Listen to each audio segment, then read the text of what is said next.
Saludos amigos, bienvenidos. Esto es Iglesia Online. Ya saben que este es un programa que habla de la actualidad de la Iglesia y de la sociedad. Les habla Monseñor Francisco Javier Acero. Con nosotros está el padre Patricio Lins y el padre Francisco Javier Monroy. Bienvenidos. Saludos, ¿qué tal? ¿Cómo están? Hola Javier, hola Monseñor, un gusto verlos. Bueno, pues resulta que estamos ya preparando el año jubilar. Ya saben que el tiempo corre, vuela. Y en este año jubilar, pues también se está preparando incluso la ciudad de Roma, Javier. Sí, ya empiezan los grupos a reservar sus lugares para hospedarse, para hacer sus peregrinaciones, porque cada grupo eclesial va a tener sus días especiales de celebración y de celebrar su peregrinaje. La vida consagrada será para octubre, la vida sacerdotal, los laicos, los jóvenes lo tendrán creo que a finales de julio, principios de agosto y así, ¿no? Así que a todos los que nos están oyendo ya vayan preparando su peregrinaje a Roma, que por aquí los esperamos. Muy bien, pues tras esta preparación en la ciudad de Roma, la Iglesia también se prepara y el Papa Francisco el 9 de mayo en la Basílica de San Juan de Letrán firmó un documento que se llama La esperanza no defrauda, un título muy bueno en un tiempo de conflictos. Basado en una cita de San Pablo. Patricio, ¿qué te parece el documento? Bueno, saludos, el documento me parece fantástico, los invito a todos a que lo puedan leer, no tiene desperdicio y una de las cosas interesantes es que el Papa hace una descripción de algo que es profundamente humano. De alguna manera todos esperamos, siempre tenemos expectativas, tenemos anhelos, tenemos deseos, siempre con la esperanza justamente de que las situaciones, las circunstancias, la salud, la familia, los acontecimientos del mundo y la iglesia mejoren. Es una manera humana de vivir. De alguna manera el esperar, creo yo, es una especie de motor, es lo que nos motoriza y nos impulsa hacia adelante, la capacidad de proyectar que todos nosotros tenemos. Y eso en el medio de a veces de contextos y circunstancias que no son las más favorables, porque sabemos que la vida es imprevisible, que hay situaciones contrapuestas, ¿no?, a lo que estamos esperando, nos desalentamos. Esto nos pasa a todos. Pero los cristianos tenemos una invitación que es en quién ponemos la esperanza. No es la esperanza por sí misma, sino es la esperanza puesta en una persona. Y me quedé pensando que depende en quién creemos, vamos a esperar o no vamos a esperar. Porque generalmente nosotros esperamos de las personas que amamos. En aquellas personas que amamos es porque confiamos en ellas. Y ahí viene la experiencia de la fe y la relación con la esperanza. Si nosotros confiamos en Jesús, tenemos puesta nuestro amor, nuestra confianza, nuestra fe en la persona de Jesús, por supuesto que vamos a esperar y vamos a confiar. Y eso, valga la redundancia, le va a dar la luz de la esperanza a nuestra vida y no desalentarnos y no resignarnos como muchas veces podemos tener la tentación de tirar la toalla al piso, ¿no?, de resignarnos. Y nosotros los humanos tenemos la capacidad, aunque parezca un juego de palabras, no resignarnos, sino resignificar. Tenemos la capacidad de volver a dar sentido a las cosas, especialmente cuando atravesamos momentos de oscuridad. Pero no simplemente por una capacidad humana, sino, repito, porque ponemos la esperanza en Jesús, en aquel a quien amamos y en quien esperamos. Javier. Sí, creo que es importante, Javier, destacar que el Papa pues convocó también a otro año jubilar, si recuerdan, el de la misericordia, pero este año jubilar es distinto, es el que los papas convocan cada 25 años. Es un año jubilar especialmente universal y con este tema de la centralidad de la esperanza, como así lo ha querido explicar en esta carta el Papa Francisco. Comenzará el 24-25 de diciembre de este año y acabará el 6 de enero del 2026, ¿no? Y ya en diciembre, a finales de este año, pues creo que el 28 de diciembre creo que está puesta la fecha para que todas las catedrales del mundo comiencen este año jubilar también. Y bueno, la Puerta Santa se abrirá creo que el 1 de enero del 2025 aquí en Roma. Bueno, va a haber muchos acontecimientos y les invitamos a todos a que vayan, a que estén atentos, ¿no? Pues estén informados de todo lo que va a ser esto, porque va a estar en sus diócesis, en este sentido de catolicidad, de universalidad, centrados todos con esta mirada puesta en Roma, en el Papa y en toda la Iglesia que celebra conjuntamente. Creo que son varios temas, pero el Papa ha puesto este tema central de la esperanza. Yo diría que la esperanza y el peregrinaje, que yo creo que podremos ir hablando un poquito de estos temas, ¿no?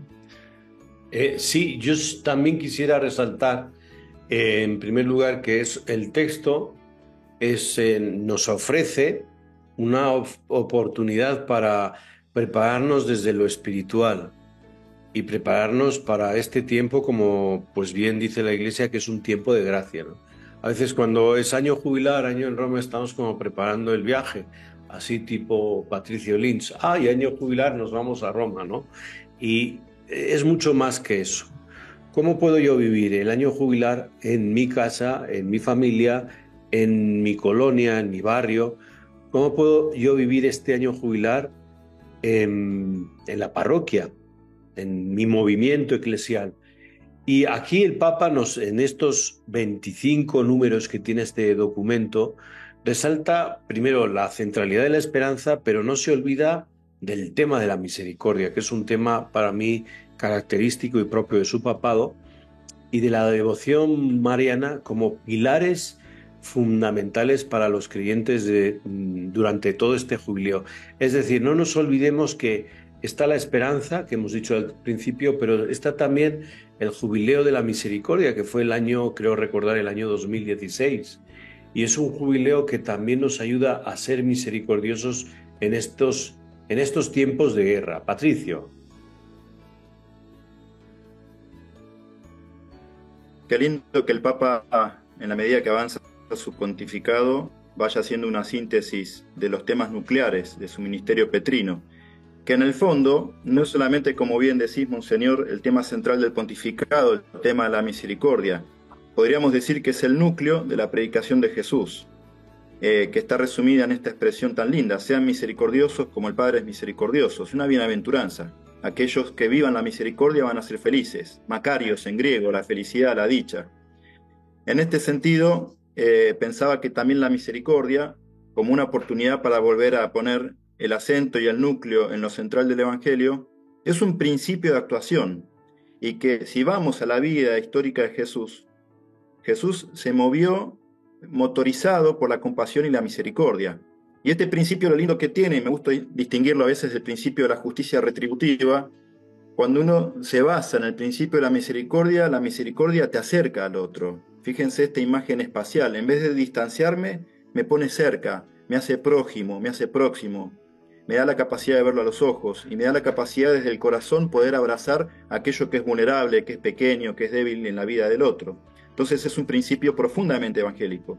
En cambio, aquellos que se centran en el principio de la justicia retributiva, el juez tiene la sensación de que espacialmente se separa, toma distancia, se aleja, no está cerca. Eso ya nos dice algo. Y desde la lejanía y desde un lugar asimétrico de distancia, condena, busca tener una lógica punitiva, establece juicios sumarios. Fíjense qué hermoso, ¿no? Cómo Dios nos enseña que si Él es juez, porque el Papa también habla de un juicio, pero es un juicio de misericordia.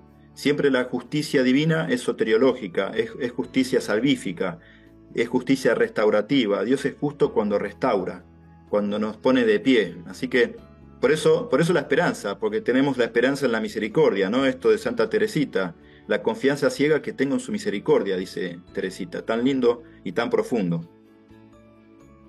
Javier, planteabas hace un momentito cómo podríamos todos vivir este año jubilar, ¿no? Este jubileo en nuestras casas o en nuestras parroquias. Bueno, yo lo primero que les diría a todas las personas que nos estén viendo y escuchando, que se impriman este documento y que lo lean despacito. Y que vayan incluso subrayando los 4 o 5 aspectos que el Papa nos indica. Ya hemos dicho algunos de ellos, ¿no? La esperanza. Otra palabra importante va a ser peregrinos, ser peregrinos, porque es un peregrinaje lo que se quiere hacer. Habla de la importancia de la centralidad de la devoción a la Madre de Dios también. Habla de la misericordia y algunos aspectos un poquito menores también, ¿no? Porque él dice que para vivir bien la esperanza en este peregrinaje que es la vida, pues hace falta paciencia.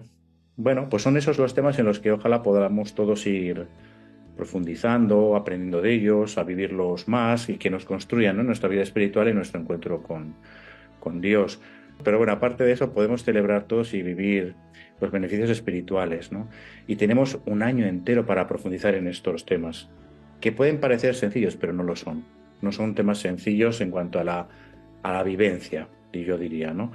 Entonces, aprender mucho de cómo la esperanza tenemos que aprender a vivirla. Bueno, pues eso sería uno de los objetivos muy importantes. Y para eso en cualquier lugar donde nos encontremos. Y con los demás puntos yo creo que lo mismo. Yo creo que es la invitación más importante de este documento, ¿no?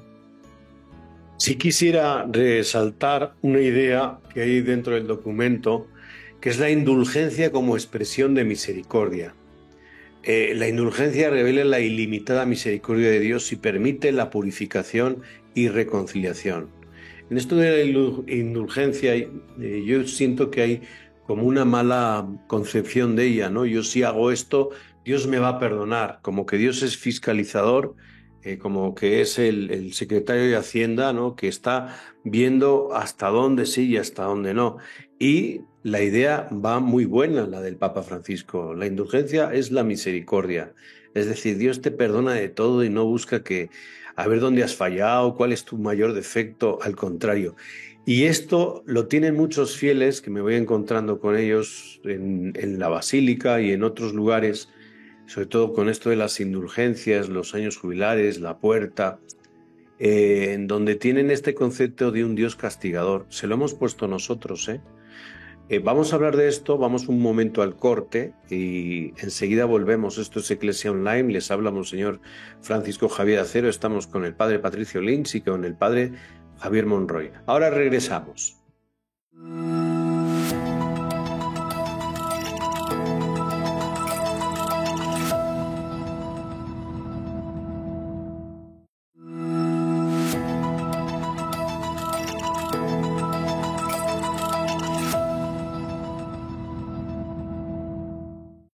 Aquí estamos de nuevo, regresamos, esto es Iglesia Online, con el Padre Patricio Lynch, con el Padre Francisco Javier Monroy, les habla Monseñor Javier Acero. Estamos hablando de este documento que abre el jubileo. Tendremos varios programas sobre el jubileo y les iremos explicando este documento que el Papa lo publicó hace unos días. Y nosotros aquí con ustedes lo estamos comentando, la esperanza no defrauda. Estábamos hablando del tema de las indulgencias. Dios no castiga, Dios está contigo, está con nosotros. Dios lo único que pide es un arrepentimiento y venga, Él siempre está levantándonos, animándonos para seguir corriendo y volando y decir que a la gente que Dios es amor. Vuelvo a decir que esto de la indulgencia, vamos a verlo, sobre todo tú, Javier, que estás en Roma, cómo la gente quiere ir a todas las basílicas para conseguir la indulgencia, y si no va, como que está mal. A ver, la mejor indulgencia es atender al enfermo, al migrante, al que está a mi lado, la obra de misericordia. No sé qué opinen de esto. Pues sí, el tema de las indulgencias es un tema, a lo mejor para un programa completo, ¿verdad? Para dar una buena explicación y entender, pero creo que, tal como lo ha explicado usted, Monseñor, es suficientemente claro, ¿no? El tema de ganar una indulgencia es un proceso de trabajo personal en el que tenemos que entender que no son mis limitaciones, no son mis pecados, no son mis faltas lo más importante. Lo más importante es el amor de Dios. El trabajo más importante nuestro es confiar en su amor, confiar en su misericordia, confiar en que Él nos amó primero, etcétera, ¿no? Como convertirlo en nuestra energía más grande, ¿no? De nuestro caminar creyente. Y eso es lo que es la indulgencia, ¿no? Ser un proceso personal interno donde yo voy a rezar, pido por las intenciones del Papa, comulgo y van a desaparecer todas esas consecuencias que tienen mis pecados y mis pecados mismos, ¿no? ¿Pero por qué? Porque Él me ama, y eso es lo importante, y porque siento que me ama. reforzando esto tan lindo que estás diciendo, Javier, a veces en nuestro lenguaje cotidiano, eclesial, se nos mezclan o se nos meten algunas frases que en el fondo expresan una imagen de Dios un poco distorsionada, ¿no? Como si Dios fuera una especie de banquero, donde pareciera que la gracia es una especie de capital, ¿no? Y a veces decimos, quiero hacer esto para ganar gracia, como si la gracia fuera una cosa que vamos acumulando y tenemos crédito o tenemos déficit. Me parece que este lenguaje económico distorsiona el vínculo con Dios y la imagen de Dios, porque no podemos vincularnos a Dios como un gran banquero ante el cual tenemos que hacer una transacción. Yo tengo que hacer cosas en función de ganar no sé qué cosa, la famosa lógica de los méritos, cuando el principio de nuestra fe es gracia, es gratuidad. Y la gracia no es una cosa, es una persona, es la persona de Jesús. Entonces, bueno, salir de esta dinámica de la transacción, sino entrar en la dinámica de la transformación, que en el fondo es la lógica del amor. El amor nos transforma. Cuando uno se siente profundamente perdonado y abrazado por la misericordia, se genera la transformación en nosotros. Entonces, no a la transacción, un no rotundo a la transacción. Y yo sé que a veces esto puede generar polémicas, ¿no? El tema de las indulgencias, porque sabemos también los antecedentes y los abusos y los extremos que hubo con esto. Pero en definitiva, creo que el acento que podemos rescatar de las indulgencias es que también nosotros necesitamos, ante la gracia de Dios, hacer un trabajo de apertura, de ser como cuencos, de resaltar la necesidad de estar dispuestos a recibir este perdón. Eso sería aquello que nosotros tenemos que hacer en función de poder recibir esta gracia. Es un trabajo de apertura del corazón. Pues en este momento yo siento que tenemos que insistir mucho en esto de lo de la indulgencia, ¿sí? Y también decir que el jubileo es un momento de perdón. El perdón no cambia el pasado, pero sí permite un futuro diferente, libre de resentimientos, de rencores y lleno de esperanza. Es decir, si el documento nos invita a subrayar que la esperanza no defrauda, dentro de esto, cuando uno lo vive, es porque ha perdonado, y perdonando se libera. Y digo esto porque estamos en un momento de mucho rencor y resentimiento, vamos a decir, social, entre los países, que si tú me haces, yo te hago, si tú apoyas a este, yo apoyo al otro. Y esto es un eco, lo que pasa a nivel global y geopolítico, es un eco de lo que pasa a nivel pequeño, micro, a nivel familiar, a nivel personal. Y bueno, pues este es un momento también de liberarnos y de perdonarnos entre todos. Es un momento, y lo dice el Papa Francisco en este documento, de ya pedirnos perdón, por ejemplo, pedir perdón y olvidarlo de la deuda, ¿no? En países pobrísimos que cada vez están más endeudados y que cada vez la gente está, vamos a decir, hasta vendida. Y el Papa es valiente de decir, ¿por qué no perdonamos la deuda? ¿Por qué también no empezamos a dialogar, ya lo dice muchas veces en Fratelli Tutti, para evitar cualquier conflicto armado? Claro, detrás de todo esto sabemos que hay muchos intereses económicos. Pero bueno, pues es una de las cosas que también me gustaría aquí subrayar, el perdón.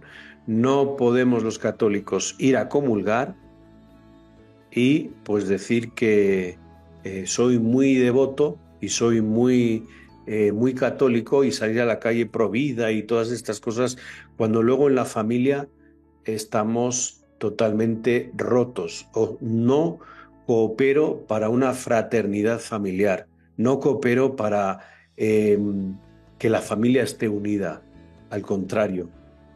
Estas ambivalencias, esta esquizofrenia, voy a decir, de fe, no la podemos permitir en nuestra iglesia. Porque resulta que también todas estas rigideces que aparecen por ahí, de pues comulgar de rodillas, que todo en la boca y todas estas cosas, esto es una tapadera de todo el malestar que hay dentro y de todo el resentimiento que hay dentro, ¿no? Dificultades relacionales y dificultades familiares. Por eso digo que hay que volver otra vez al tema del perdón, una y otra vez.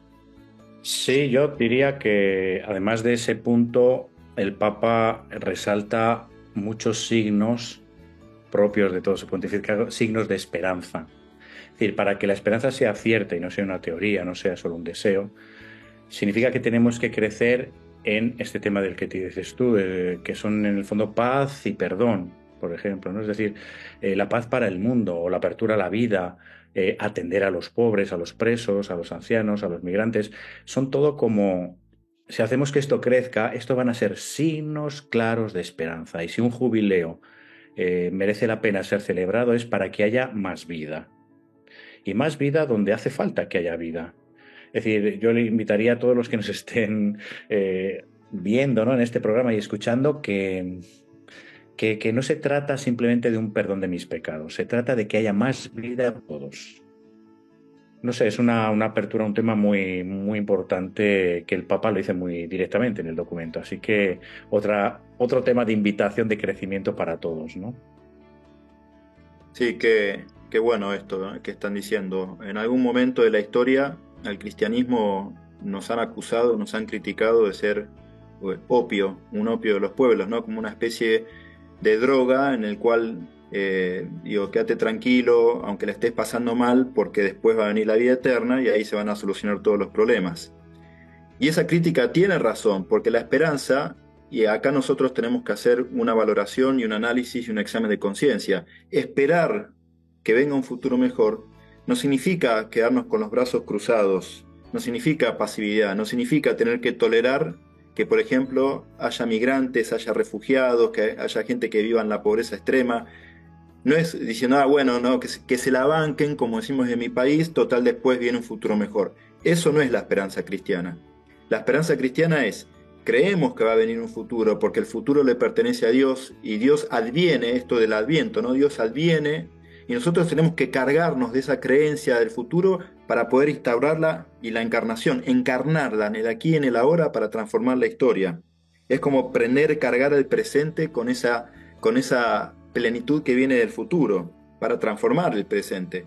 Y bueno, y qué mejor manera que hacerlo justamente con aquellos que por las circunstancias de la vida o las estructuras injustas de pecado han perdido la esperanza, ¿no? Porque viven realmente en situaciones extremas, ¿no?, que no son queridas por Dios, y que nosotros como cuerpo de Cristo estamos llamados a transformar y a redimir. Entonces, la esperanza, repito, no es la pasividad de quedarme con los brazos cruzados esperando de que venga un futuro mejor, sino es cargar el aquí de mi vida, el presente de mi vida familiar, parroquial y nacional, para empezar a transformarlo. Sí quisiera terminar este programa con una referencia al número 24 de este documento, en la segunda parte, que es una referencia al santuario de Guadalupe, aquí en México, que dentro de poco, en el 2031, celebraremos los 500 años. Y lo hago hoy, en este día y en este mes de mayo, porque en este mes de mayo se cumplen los 500 años de la llegada de los, vamos a decir, los 12 apóstoles, los 12 franciscanos que empezaron a evangelizar en México. Si bien ya había 3 franciscanos aquí, 2 se fueron con Hernán Cortés a Honduras, y allí en el camino murieron. Aquí quedó Pedro de Gante, que se integró muy bien con la cultura de los pueblos originarios. Llegan 12 y empieza la evangelización. No podemos comprender el acontecimiento guadalupano sin esta evangelización. Y el Papa pone pues esa referencia a Santa María de Guadalupe, un santuario, pues, ¿qué les voy a decir?, ¿no? Donde uno se siente verdadero hijo, y nos invita a todos a tener esta protección, a vivir esta protección maternal de María, ¿no?, que nunca abandona a sus hijos, con esa frase que dice a un laico, San Juan Diego, que dice: ¿acaso no estoy yo aquí, que soy tu madre? Y yo creo que con eso nos tenemos que ir en este programa. No sé si añadir alguna cosa más. No nos preocupemos tanto, sino vivamos más desde el amor, porque nuestra madre, siempre María, nos dirige al hijo y nos dice eso: ¿acaso no estoy yo aquí, que soy tu madre? Confía, aquí estamos. Patricio, Javier, ya nos vamos. Yo solo quiero añadir, tengo la esperanza, y lo digo adelante de todos los oyentes, tengo la esperanza que Monseñor Javier nos pague el viaje al jubileo de Roma. Queda acá grabado para ver si lo cumple. Gracias. Yo estoy creciendo en esa esperanza también. En fin. Yo ya vivo aquí, no sé qué me va a pagar. Está bien. Bueno, pues con esta esperanza nos despedimos de vernos a lo mejor el año que viene en Roma. Noel, mira a ver si podemos cumplir esta esperanza. Noel y todo el equipo de ESNE. Y bueno, a ustedes, sembradores, y a todos los que hacen posible ESNE, decirles que la esperanza no defrauda. Nos vamos porque pues el tiempo corre, vuela. Nos vemos en el siguiente programa de Eclesia Online, en donde esperamos que ya esté en red el padre Daniel Portillo. Desde aquí les saludamos y desde aquí nos despedimos. Muchas gracias, Patricio. Muchas gracias, Javier. Adiós. Saludos, que estén muy bien. Que Dios les bendiga y María siempre nos protege. Hasta la próxima.